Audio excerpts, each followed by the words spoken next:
能與你碰上麼？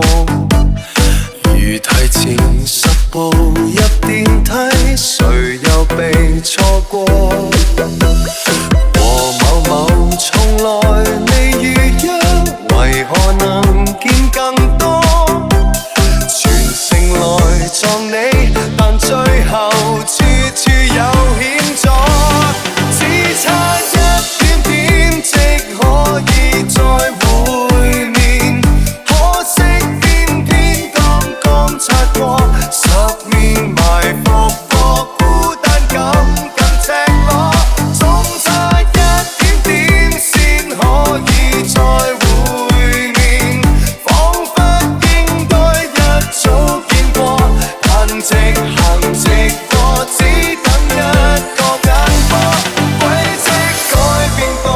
路交錯，寂寞城市